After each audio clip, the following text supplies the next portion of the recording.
ಸ್ನೇಹಿತರೆ ನಮಸ್ಕಾರ. ಈಗಿರುವ ಪ್ರಪಂಚದಲ್ಲಿ ಎಲ್ಲ ನಡೀತಾ ಇರೋದು ಹಣದಿಂದಾನೆ. ಹಣ ಒಂದಿದ್ರೆ ಏನ್ ಬೇಕಾದ್ರೂ ಆಗುತ್ತೆ. ಹಣ ಇಲ್ಲ ಅಂದ್ರೆ ಏನು ಮಾಡಕ್ಕಾಗಲ್ಲ.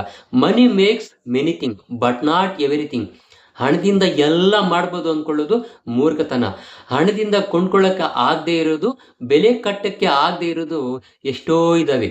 ಹಣದಿಂದ ವಸ್ತುಗಳನ್ನು ಕೊಂಡ್ಕೊಳ್ಬಹುದು, ಮನುಷ್ಯರನ್ನು ಕೊಂಡ್ಕೊಳ್ಬಹುದು, ಆದ್ರೆ ಮಾನವೀಯ ಮೌಲ್ಯಗಳನ್ನು, ಸಂಸ್ಕಾರವನ್ನು ಕೊಂಡ್ಕೊಳ್ಳೋಕೆ ಆಗೋದಿಲ್ಲ. ಅವುಗಳನ್ನ ಗುರುಗಳ ಮುಖಾಂತರವೇ ಕಲಿಬೇಕು. ಹಣಕ್ಕೆ ಭೇದ ಭಾವ ಅನ್ನೋದು ಇರೋದಿಲ್ಲ. ಅವನು ಒಳ್ಳೆಯವನು, ಇವನು ಕೆಟ್ಟವನು, ಅವನು ಬಡವ, ಇವನು ಶ್ರೀಮಂತ. ಅವನ ಹತ್ರ ದೊಡ್ಡ ದೊಡ್ಡ ಬಂಗ್ಲೆಗಳಿರ್ತವೆ, ದೊಡ್ಡ ದೊಡ್ಡ ರೂಮ್ಗಳಿರ್ತವೆ, ಆದ್ರಿಂದ ನಾನು ಅವನ ಹತ್ರ ಇರ್ತೀನಿ. ಬಡವನ ಹತ್ರ ಚಿಕ್ಕ ಮನೆ ಇರುತ್ತೆ, ಅವನ ಹತ್ರ ನಾನು ಇರಲ್ಲ ಅಂತ ಹೇಳಲ್ಲ. ಹಣ ಅನ್ನೋದು ಬಡವನ ಹತ್ರನೂ ಇರುತ್ತೆ, ಶ್ರೀಮಂತನ ಹತ್ರನೂ ಇರುತ್ತೆ. ಆದ್ರೆ ಗುಣ ಅನ್ನೋದು ಹಾಗಲ್ಲ. ಯಾರ ಹತ್ರ ಅಂದ್ರೆ ಅವ್ರ ಹತ್ರ ಇರೋದಿಲ್ಲ. ಹಣವನ್ನು ಬಿಟ್ಟು ಗುಣವನ್ನು ಹೊಂದಿರತಕ್ಕಂಥ ಯೋಗ್ಯವಾದ ವ್ಯಕ್ತಿಗಳು ಯಾರಿರ್ತಾರೋ ಅವ್ರ ಹತ್ರ ಮಾತ್ರ ಇರುತ್ತೆ. ಅಯೋಗ್ಯವಾದ ವ್ಯಕ್ತಿಗಳ ಹತ್ರ ಗುಣ ಅನ್ನೋದು ಇರೋದಿಲ್ಲ. ಎಲ್ರು ಹೇಳೋದು ಒಂದೇ ಮಾತು: ದುಡ್ಡು ಸಂಪಾದನೆ ಮಾಡು, ದುಡ್ಡು ಸಂಪಾದನೆ ಮಾಡು. ನೀನು ಏನ್ ಕೆಲಸ ಮಾಡ್ತೀಯಾ, ಹೆಂಗ್ ದುಡ್ಡು ಸಂಪಾದನೆ ಮಾಡ್ತೀಯ ಅಂತ ಯಾರು ಕೇಳೋದಿಲ್ಲ, ನೋಡೋದಿಲ್ಲ. ಒಟ್ನಲ್ಲಿ ದುಡ್ಡು ಸಂಪಾದನೆ ಮಾಡು, ಆಸ್ತಿ ಮಾಡು. ದುಡ್ಡು ಒಂದಿದ್ರೆ ನಿನ್ನ ಹತ್ರ ಎಲ್ರು ಬರ್ತಾರೆ ಅಂತ ಹೇಳ್ತಾರೆ. ಅವ್ರ್ಯಾರು ಬಂದಿಲ್ಲ ಅಂದ್ರೆ ನಮ್ಗೆ ಬದುಕೋದಕ್ಕೆ ಆಗಲ್ವಾ? ಅವ್ರ್ಯಾರು ನಮ್ಮ ಹತ್ರ ಬರ್ತಾರೆ ಅಂತ ಅವ್ರಿಗೋಸ್ಕರ ನಾವು ದುಡ್ಡು ಸಂಪಾದನೆ ಮಾಡ್ಬೇಕಾ? ಅವ್ರೇನು ಬಂದಿಲ್ಲ ಅಂದ್ರೆ ನಾವು ಬದುಕೋದಕ್ಕಾಗಲ್ಲ, ಇಲ್ಲ ಸತ್ತೋಗ್ತೀವ. ಸ್ನೇಹಿತರಾಗ್ಲಿ, ಸಂಬಂಧಿಕರಾಗ್ಲಿ, ಎಲ್ರು ಹೇಳೋದು ಒಂದೇ ಮಾತು: ದುಡ್ಡು ಸಂಪಾದನೆ ಮಾಡು, ದುಡ್ಡು ಸಂಪಾದನೆ ಮಾಡು, ಆಸ್ತಿ ಮಾಡು. ಆವಾಗ್ಲೇ ಎಲ್ರು ನಿನಗೆ ಮರ್ಯಾದೆ ಕೊಡೋದು ಅಂತ. ಅವ್ರ ಮರ್ಯಾದೆ ಕಟ್ಕೊಂಡು ನಮ್ಗೇನಾಗ್ಬೇಕು? ಸರಿಯಾಗಿ ಒಂದ್ಸಲ ಯೋಚನೆ ಮಾಡಿ ನೋಡಿ. ಹಣ, ಆಸ್ತಿ, ಅಂತಸ್ತು, ಸ್ಟೇಟಸ್ ಅನ್ನು ನೋಡಿ ನಮ್ಗೆ ಮರ್ಯಾದೆ ಕೊಡುವಂತ ಜನರ ಅವಶ್ಯಕತೆ ನಮ್ಗಿದೆಯಾ? ಯಾರಾದ್ರೂ ನೋಡಿ, ಏನ್ ಕೆಲಸ ಮಾಡ್ತೀಯಾ, ಎಷ್ಟು ಸಂಬಳ ಬರುತ್ತೆ, ಮನೆ ಬಾಡಿಗೆನ, ಲೀಸಾ, ಸೈಡ್ ಏನಾದ್ರು ತಗೊಂಡಿದ್ಯಾ ಇಲ್ವಾ, ಎಷ್ಟು ದಿನ ಹೀಗೆ ಇರ್ತೀಯಾ, ಹೀಗೆ ಇದ್ರೆ ತುಂಬಾ ಕಷ್ಟ, ಏನಾದ್ರು ಮಾಡು ಅಂತ ಎಲ್ರು ಹೇಳೋರೆ. ಏನಾದ್ರೂ ಮಾಡ್ಬೇಕು ಅಂತ ನಮ್ಗೆ ಗೊತ್ತಿಲ್ವಾ? ಪರಿಸ್ಥಿತಿಗಳು ಎಲ್ರಿಗೂ ಒಂದೇ ತರ ಇರಲ್ಲ.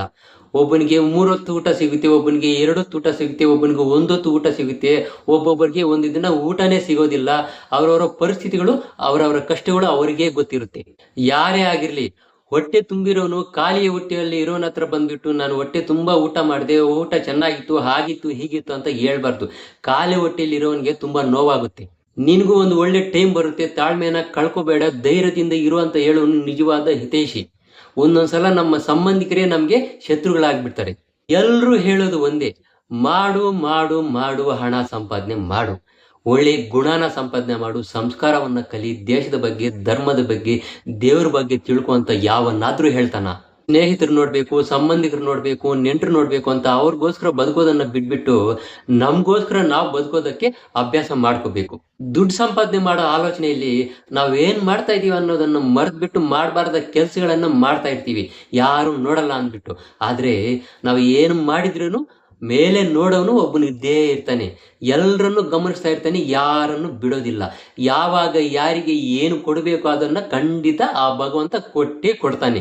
ನನ್ನ ವಿಡಿಯೋಗಳನ್ನ ನೋಡೋರು ಕೆಲವರು ಅನ್ಕೊಂಡಿರ್ಬೋದು, ಇವನು ಯಾವಾಗ ನೋಡಿದ್ರು ಪ್ರತಿಯೊಂದು ವಿಡಿಯೋದಲ್ಲಿ ದೇವ್ರು ದೇವ್ರು ದೇವ್ರು ದೇವ್ರು ಅಂತ ದೇವ್ರ ಬಗ್ಗೆನೇ ಹೇಳ್ತಾ ಇರ್ತಾನೆ ಅಂತ.